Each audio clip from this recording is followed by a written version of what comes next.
Hallelujah. हमारे प्रभु यीशु मसीह के मधुर नाम में आप सबों को जय मसीह की गुड मॉर्निंग। कैसे हैं आप सभी? प्रभु के वचन को सुनने के लिए तैयार हैं? आइए एक छोटी सी प्रार्थना के साथ आज के मनन को शुरू करें। पवित्र पिता, आपका धन्यवाद प्रभु। आपने कहा जो आपके वचन के अनुसार जिएंगे, दिन प्रतिदिन आपके साथ जिएंगे, वे आशीषित होंगे। प्रभु, आपके वचनों को सुनकर उनके अनुसार जीवन बिताने का अनुग्रह हम में से प्रत्येक को दें। प्रार्थना यीशु के नाम से मांगते हैं, आमीन। प्रभु के नाम की महिमा हो। आजकल कई लोगों के दिमाग में यह सवाल उठता है, प्रभु को विश्वास किया है, प्रभु को जाना है, विश्वासी हैं, फिर भी दिमाग में यह सवाल हमेशा उठता रहता है, मेरे जीवन में यह तकलीफ क्यों आई, मेरे जीवन में यह परेशानी क्यों आई, मुझे यह बीमारी क्यों हुई, मेरा यह एक्सीडेंट क्यों हुआ, या फिर मैं एग्जाम्स में फेल क्यों हो गया। ऐसे सवाल उठते हैं। ऐसे संदर्भों में कई लोग यह भी कहते हैं कि तमाम बुराई शैतान की ओर से आती है और हर अच्छाई प्रभु की ओर से, और विपरीत तरह भी सोचने वाले कई लोग हैं। कुछ लोग इन तमाम चीजों के लिए शैतान को कोसते हैं और कुछ लोग प्रभु से सवाल करते हैं, अरे शैतान ने मेरी परीक्षा की और मैं गिर गया। इस प्रकार से जवाब देना साधारण बात है। देखिए, प्रभु को अगर हमारे जीवन में कार्य करना है तो हमें अपने आप को उन्हें सौंपना होगा ना। अगर हम चाहते हैं कि शैतान हमसे दूर रहे तो आवश्यक है ना कि हम प्रभु के करीब रहें। जब हम परमेश्वर की परिधि में होंगे, शैतान हमारे करीब नहीं आ पाएगा। आउट ऑफ कवरेज आपने सुना होगा ना। जब तक हम कवरेज में रहेंगे, परमेश्वर के साथ रहेंगे, सुरक्षित रहेंगे। जब हम नेटवर्क से बाहर निकल जाते हैं, आउट ऑफ कवरेज एरिया हो जाते हैं, जब हम सीमा लांघ देते हैं, हम सुरक्षा कवच से बाहर आ जाते हैं, जब हम प्रभु की इच्छा से बाहर निकल जाते हैं, कष्ट आते हैं। देखिए, हम जो निर्णय लेते हैं वे काफी मुख्य हैं। सुबह उठने से लेकर रात को सोने तक कितने सैकड़ों निर्णय हम लेते हैं। इन तमाम पर अगर आप गौर करें जब कुछ नया करना होता है काफी सोच विचार कर करते हैं। क्यों? क्योंकि वो नया है ना, इसलिए। लेकिन जब कुछ बातों की आदत हो जाती है, उनके विषय हम सोचे बिना ही करने लगते हैं, ज्यादा ध्यान नहीं देते। हमारे सामने यह या फिर यह ऑप्शन हमेशा हमारे सामने होना चाहिए। दो काम आपके सामने हैं, पहले किसे करना है। किसे आप पहले करेंगे उसके अनुसार आपको प्रतिफल मिलेगा।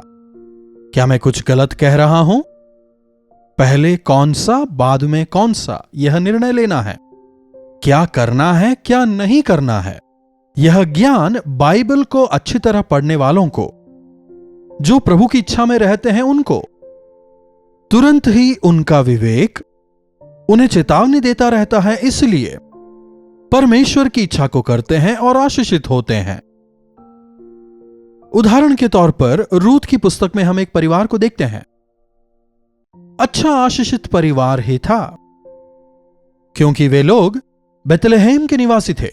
वो एक आशीषित स्थल है। बेतलेहम भले ही एक छोटा नगर है, लेकिन कई भविष्यवाणियां उस नगर के विषय की गई हैं। हमारे प्रभु भी वहीं से आए। जब हम बेतलेहम के विषय सुनते हैं, हमें भी काफी आनंद होता है। अभी भी अगर आप फिलिस्तीन जाएं तो आप बेतलेहम देख सकते हैं।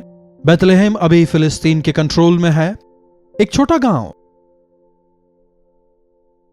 दाऊद का नगर है वह। दाऊद का जन्म वहीं पर हुआ था।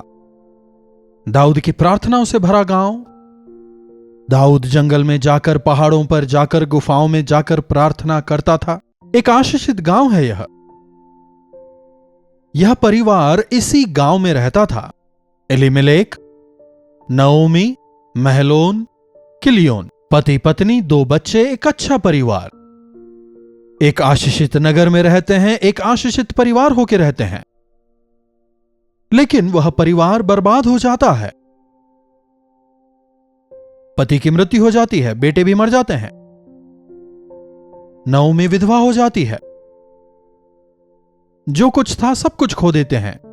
एक शानदार जीवन अब बर्बाद हो चुका है। यह जो हुआ है प्रभु की वजह से हुआ है, कहते हैं। हां, बिना प्रभु की अनुमति के कुछ भी नहीं होता, यह एक दूसरा मुद्दा है। पर देखिए, जब हम परमेश्वर की परिधि में रहते हैं तो सुरक्षित रहते हैं। क्यों ऐसे एक आशीषित परिवार ने ऐसा एक निर्णय लिया? वचन में हम इसके विषय देख सकते हैं। रूत की पुस्तक 1 अध्याय 1 आयत से, जिन दिनों में न्यायी लोग न्याय करते थे, उन दिनों में देश में अकाल पड़ा। तब यहूदा के बेतलेहम का एक पुरुष अपनी स्त्री और अपने दोनों पुत्रों को संग लेकर मोआब के देश में परदेशी होकर रहने के लिए चला। वहां अकाल पड़ने की वजह से, अकाल से डरकर,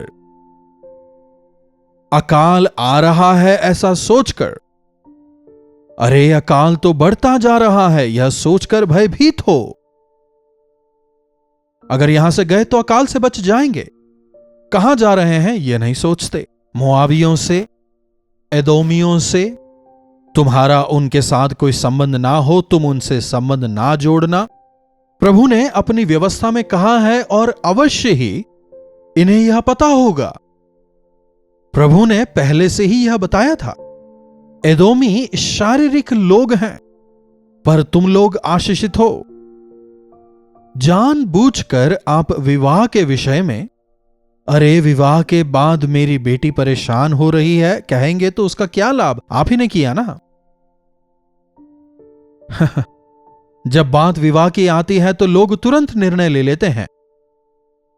परिवार देखते हैं, धन संपत्ति देखते हैं, आवक देखते हैं, आमदनी देखते हैं, जाति देखते हैं, पढ़ाई देखते हैं, जोड़ी का मिलन देखते हैं। लेकिन एक अविश्वासी और विश्वासी का मिलन कैसे हो सकता है? जीवित परमेश्वर की आराधना करने वाले आप एक अविश्वासी से कैसे विवाह कर सकते हैं? अपने बच्चों के विषय ऐसा निर्णय क्यों लेते हैं?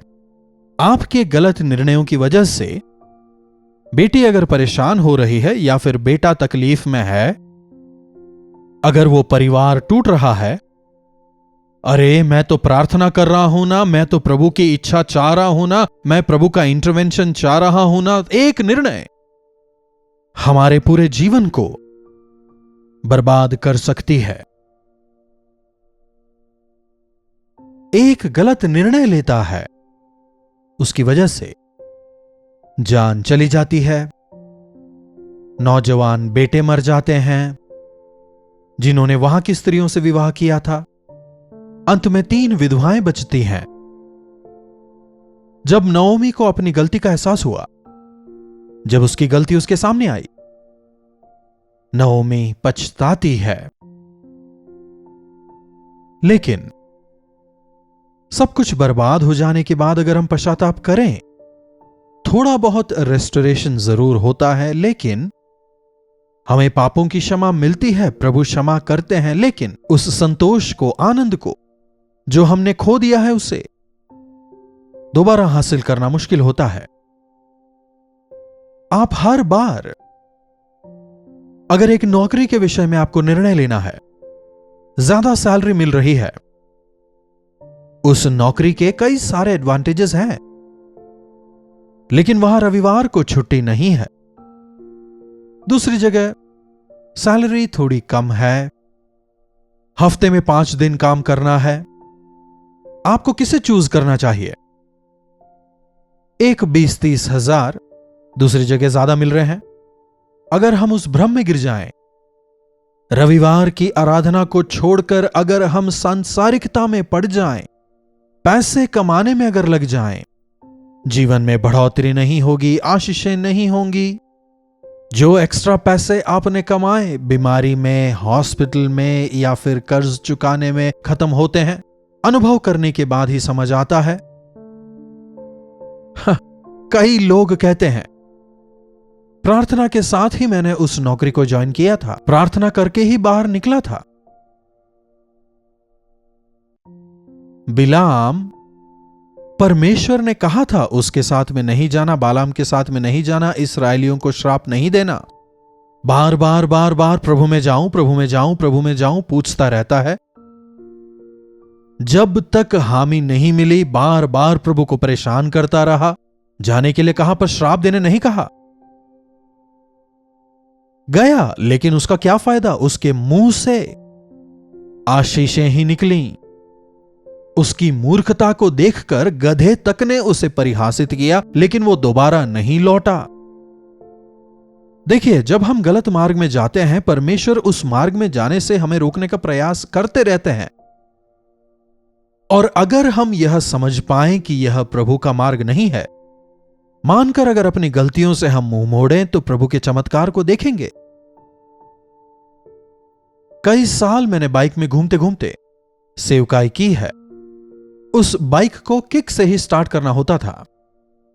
आजकल तो बटन से ही स्टार्ट हो जाता है ना, लेकिन उन दिनों में तो किक ही था ना। कभी कभी एक किक में स्टार्ट नहीं होती थी। मैं भी कभी कभी 2-3 बार प्रयास करके रुक जाया करता था। प्रभु, मुझे जहां जाना है, क्या मेरा वहां जाना आपको पसंद नहीं? क्या आप कह रहे हैं कि मुझे वहां नहीं जाना? हां, मैं नहीं चाहता कि तू वहां जाए। प्रभु की बात मानकर मैं जब उन स्थानों में नहीं गया, कितने विपत्तियों से, कितने विकट परिस्थितियों से, एक्सीडेंट वगैरह से प्रभु ने मुझे बचाया है। ऐसी कितनी गवाही मेरे पास मुझे याद है। प्रभु रोक रहे हैं ऐसा मत सोचिए। जब आप प्रभु की इच्छा से बाहर जा रहे हैं, वे आपको दिखा रहे हैं, वे आपको चिन्ह दे रहे हैं। विवेक आपको चेतावनी देगा। मानना चाहिए, तभी चमत्कार देखेंगे। जो मैंने सोचा वही होना है। अगर चाहें तो परेशानी में पड़ जाएंगे। तुझ पर आंख लगाए तेरी अगुवाई करूंगा। तुझे जिस मार्ग में जाना है तेरी अगुवाई करूंगा। हमारे जीवन की हर छोटी बड़ी बातों में, संपत्ति खरीदने का विषय हो, विवाह का विषय हो, नौकरी का विषय हो, उतना ही क्यों, रोज बरोज जो सब्जी खरीदने के लिए हम मार्केट जाते हैं, कितने लोग उसके लिए प्रार्थना करते हैं। शॉपिंग जाने से पहले, प्रभु मुझे क्या खरीदना है, आप उसमें मदद करें। प्रभु मैं धोखा ना खाऊं, मदद करें। प्रार्थना करके जाके देखिए, घर आने के बाद आपको दुखी होने की, परेशान होने की जरूरत नहीं पड़ेगी। अरे ये चीज मैंने गलत खरीद ली, सोचने की जरूरत नहीं पड़ेगी। दिन प्रतिदिन की जिंदगी में हम हमेशा 2 विचारों के बीच में फंसे रहते हैं, ये है या वो है। कुछ एक बाहर काफी अच्छे नजर आते हैं, काफी सहज नजर आते हैं। प्रभु ने कहा है ना, एक विशाल मार्ग, उस मार्ग में चलने वाले बहुत सारे लोग हैं, लेकिन उसका अंत नाश है। सकरे मार्ग में प्रवेश करने का प्रयास करें। जो निर्णय तमाम लोग करते हैं, वो निर्णय हमें नहीं लेना। प्रभु की इच्छा हमें करनी है। अरे सब लोग कर रहे हैं ना, तो मैं क्यों ना करूं? ऐसे कई विश्वासी आजकल अविश्वासी होकर जी रहे हैं। हमारे जो निर्णय हैं, हर रोज सोच विचार कर, प्रार्थना के साथ, क्या यह परमेश्वर की इच्छा है, जानकर प्रभु के सामने उसे ले जाएं और प्रभु से कहें, प्रभु अगर आप मेरे साथ नहीं चल रहे तो मैं नहीं जाऊंगा। मूसा, प्रभु जहां आपकी इच्छा नहीं हो, मैं वहां नहीं जाऊंगा। खासकर वे निर्णय जो जीवन भर आपके साथ हैं, जैसे कि विवाह, जिंदगी भर साथ रहना है ना। इन विषयों में बिना सोच विचार के लिया गया निर्णय काफी अधिक बाधित करता है। कुछ एक फैसलों को आप बदल नहीं सकते, निभाना पड़ेगा ही। सिग्नेचर करने के बाद आप बाहर नहीं आ सकते ना। शाऊल एक राजा एक गलत निर्णय लेता है, परमेश्वर ने कितना अधिक उसे आशीष दिया, राजा बनाया, शमूएल भविष्यवक्ता तक को दिया। शमूएल के आने में थोड़ा देर हुआ, उतनी देर में लोग कहीं बिखर ना जाएं, कहीं बिखर ना जाएं, सोचकर अरे शमूएल के आने में इतनी देर हो रही है कहते हुए शाऊल खुद ही बलि चढ़ा देता है। केवल याजक ही जिन बलियों को चढ़ा सकता है, उससे राजा के पास कितना ही बड़ा अधिकार क्यों ना हो, शासन दूसरा है, याजकीय दूसरी बात है। लेकिन आजकल लोग इसे मिला रहे हैं, है ना? आजकल सांसारिक नेताओं को, अगुओं को बुलाकर मीटिंग्स वगैरह में ऊपर बिठाना, उन्हें लाकर स्टेज पे उनका माल्यार्पण करना काफी साधारण बात हो गई है। प्रभु के राज्य में इसका स्थान नहीं है। बलि चढ़ा देता है।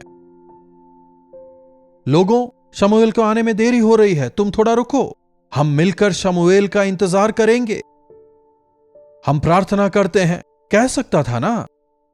लेकिन जल्दबाजी कर शाऊल एक गलत निर्णय लेता है, जिसकी वजह से पूरा राज्य ही चला जाता है और प्रभु की आत्मा को भी खो देता है।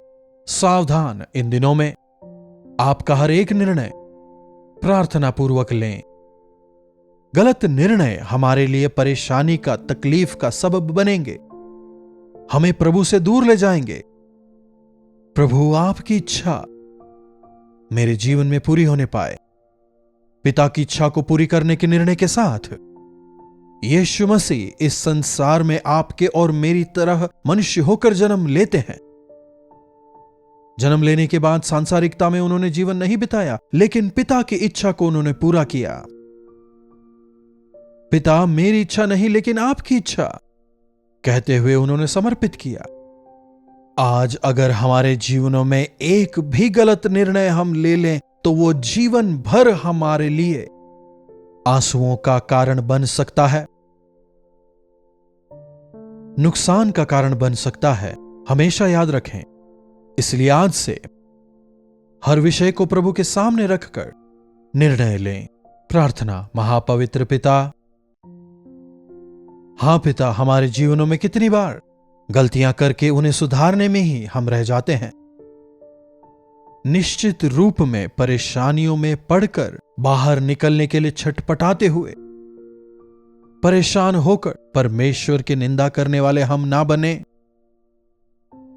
बल्कि दिन प्रतिदिन की जिंदगी में आपको पहला स्थान देकर हर विषय को प्रार्थना में आपके सामने रखकर निर्णय लेने का, आपके साथ चलने का, आपको महिमित करने का, आत्मिक तौर पर बढ़ने का अनुग्रह हम में से प्रत्येक को दें। प्रार्थना यीशु के नाम से मांगते हैं, आमीन। पिता परमेश्वर का प्रेम, प्रभु यीशु मसीह का अनुग्रह, पवित्र आत्मा की संगति और सहभागिता हम में से प्रत्येक के साथ सदा सर्वदा बनी रहे। आमीन। प्रभु परमेश्वर की महिमा हो। अपने प्रार्थना विषयों को आप 9884907779 पर भेजें। हम अवश्य आपके लिए प्रार्थना करना चाहेंगे। प्रभु आपको आशीष दें। कल्वरी दर्शन, ये है प्रेम के दर्शन, यीशु प्रेम के दर्शन।